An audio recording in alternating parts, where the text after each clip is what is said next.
اعوذ باللہ من الشیطان الرجیم بسم اللہ الرحمن الرحیم۔ معزز ناظرین السلام علیکم ورحمۃ اللہ وبرکاتہ۔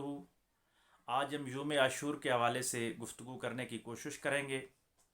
اسلامی اصطلاح میں یوم عاشور سے مراد 10 محرم الحرام کا دن اور رات، یہ عاشورہ کا دن اور عاشورہ کی رات ہوتی ہے۔ اسلامی تاریخ میں اس دن کی بہت زیادہ اہمیت حاصل ہے۔ متعدد روایات کی روشنی میں یہ بات معلوم ہوتی ہے کہ حضرت نوح علیہ السلام کی جب کشتی جودی کے پہاڑ کے کنارے لگ گئی تو وہ دن بھی 10 محرم الحرام کا دن تھا، اور موسیٰ علیہ السلام کی قوم کو جب کپتیوں سے نجات ملی تو وہ دن بھی جو تھا وہ 10 محرم الحرام کا ہی دن تھا۔ اور میرے کریم آقا صلی اللہ علیہ وآلہ وسلم نے جب ہجرت کی اور آپ مدینہ طیبہ تشریف لے کے آئے تو 10 محرم الحرام کو مدینہ کے یہودیوں کا روزہ تھا، تو صحابہ اکرام کے ذریعے حضور علیہ الصلوۃ والسلام کو معلوم ہوا کہ یہودی اس دن کو اس لیے روزہ رکھتے ہیں کہ ان کے نزدیک اس دن موسیٰ علیہ السلام کو کپتیوں سے نجات ملی تھی، یعنی امت موسوی کو کپتیوں کے ظلم سے نجات ملی تھی، اس لیے وہ روزہ رکھتے ہیں۔ تو میرے آقا علیہ الصلوۃ والسلام نے فرمایا کہ موسیٰ علیہ السلام میرے بھائی ہیں اور ہم زیادہ حق رکھتے ہیں ان کی خوشی منانے کا، تو اگلے سال انشاءاللہ ہم 2 روزے رکھیں گے، یعنی 9ویں اور 10ویں محرم کو۔ یعنی حضور علیہ الصلوۃ والسلام کی تعلیمات سے یہ بات ثابت ہوتی ہے کہ 9 اور 10 محرم کو روزہ رکھنا انتہائی افضل ہے۔ حضور علیہ الصلوۃ والسلام کی حدیث سے یہ ثابت ہے۔ اور نفلی روزوں میں جن روزوں کی سب سے زیادہ فضیلت ہے ان روزوں میں عاشورہ کے روزے بھی شمار کیے جاتے ہیں۔ تو مسلمانان عالم کو چاہیے کہ حضور نبی کریم صلی اللہ علیہ وآلہ وسلم کی حدیث پہ عمل کرتے ہوئے 9 اور 10 محرم الحرام کا ضرور روزہ رکھیں، اور اگر 9ویں کا روزہ نہیں رکھ سکتے تو 7، 10 اور 11 کا پھر روزہ رکھ لیں، یعنی 2 روزے رکھنا حضور علیہ الصلوۃ والسلام کی حدیث سے یہ ثابت ہے۔ اور پھر اسلامی تاریخ کا ایک روشن باب وہ قربانی جس کا آغاز انسانیت سے ہوا، اور اس کی جو معراج ہوئی وہ امام علی مقام امام حسین رضی اللہ تعالیٰ عنہ کی شہادت سے ہوئی۔ وہ درود ابراہیمی جس میں اللہ تبارک و تعالی ہمیں یہ حکم دیتے ہیں کہ حضور علیہ الصلوۃ والسلام کے درجات کی بلندی اور آقا علیہ الصلوۃ والسلام کی آل کی برکت اور صلات پڑھیے، تو ابراہیم علیہ السلام نے جس قربانی کا ارادہ کیا تھا، اللہ تبارک و تعالی نے دمبا ذبح کروا کر ان کی قربانی کو پورا کروایا۔ لیکن یہاں کربلا میں محبوب رب العالمین صلی اللہ علیہ وآلہ وسلم کا پورا کنبہ قربان ہو کر اصلی قربانی کا مصداق ٹھہرا،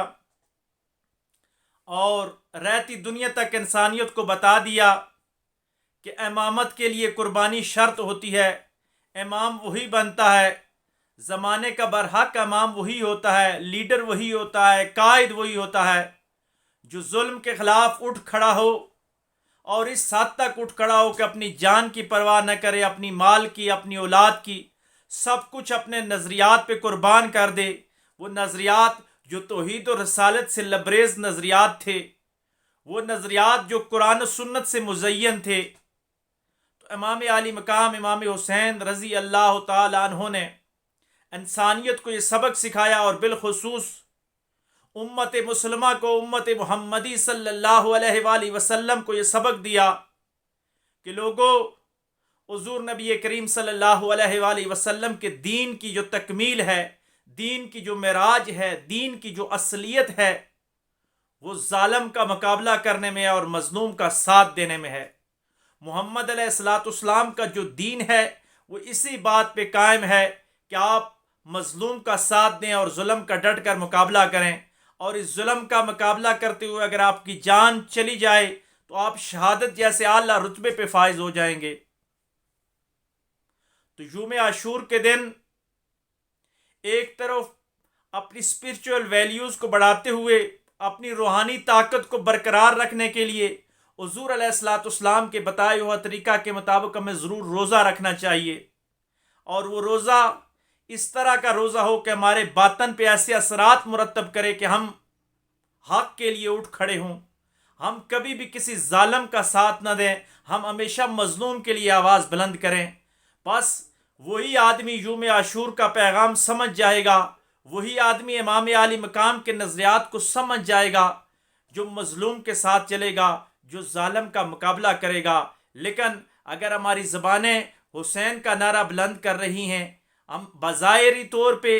2 دن کی چھٹیاں منا کر، جلوس نکال کر، مختلف قسم کی محافل اور مجالس سجا کر ہم امام عالی مقام کے ساتھ زبانی محبت کے دعوے تو کریں، لیکن جب عملی زندگی میں باری آئے تو ہم سامراج کے ساتھ کھڑے ہوں، ہم ظالم کا ساتھ دے رہے ہوں، تو پھر ہم حسینی نہیں ہیں، بلکہ نام تو حسین کا لے رہے ہیں لیکن یزید کی سوچ پہ چل رہے ہیں۔ حسین کی سوچ عملی سوچ ہے، حسین کا نظریہ پریکٹیکل نظریہ ہے، اور حسین کا راستہ جو ہے وہ عملی راستہ ہے۔ حسین غفلت سے چھٹکارے کا نام ہے، حسین نماز کو جماعت کے ساتھ قائم کرنے کا نام ہے، حسین محراب و منبر کو آباد کرنے کا نام ہے، حسین عدل و انصاف کا معاشرہ قائم کرنے کا نام ہے، حسین نعرہ تکبیر بلند کرنے کا نام ہے۔ حسینیت بتوں کو توڑتی ہے اور رب کے آگے سر کو جھکانے پہ مجبور کرتی ہے۔ اگر یہ صفات ہمارے اندر پائی جا رہی ہیں یا ان صفات کو پانے کے لیے ہم کوشش کر رہے ہیں تو ہمیں سمجھنا ہوگا کہ ہم حسین کے راستے پہ ہیں۔ لیکن دوسری طرف اگر ہمارا نفس اس حد تک سرکش اور باغی ہو چکا ہے